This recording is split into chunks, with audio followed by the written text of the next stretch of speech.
cepat mengabulkan doa, mudah mendatangkan rezeki. Maka apa yang terjadi? Ibunya masuk ke dalam mihrab, anaknya mengulang kembali surat Qaf yang dia pelajari. Sampai ke ayat 21-22 dia katakan. Perhatikan kalimatnya ya.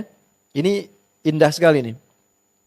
Jadi begitu sampai kepada satu bacaan, laqad kunta fi ghaflatin min hadha fakashafna anka ghita'aka wa basaruka al-yawma hadid. Perhatikan irisan di sini karunia Tuhan bersamaan dengan harapan seseorang. Dulu pandanganmu tertutup, tak bisa melihat. Sekarang mulai hari ini aku buka penyingkap itu sehingga engkau bisa menatap tajam kembali. Ini sebetulnya ayat ini konteksnya tentang akhirat di hari kiamat yang semua natap semua. Tapi percikan karunianya Allah turunkan ke bumi karena ketaatan kedua orang tua yang nular ke anaknya. Maka saat sampai ke ayat itu tiba-tiba beliau terperanjat bisa melihat kembali.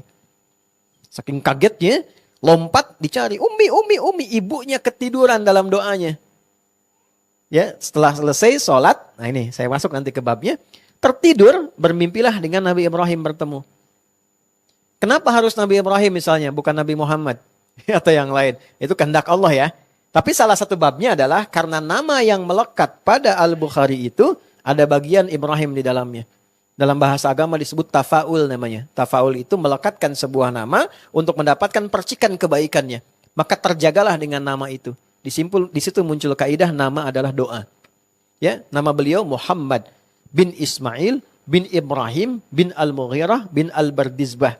Tinggal di Kecamatan Ju'fah, Kabupaten Bukhara, Provinsi Khorasan, negara Uzbekistan sekarang. Nah, karena ada Ibrahim di situ, turun dalam mimpinya dan mengatakan, anakmu akan melihat kembali.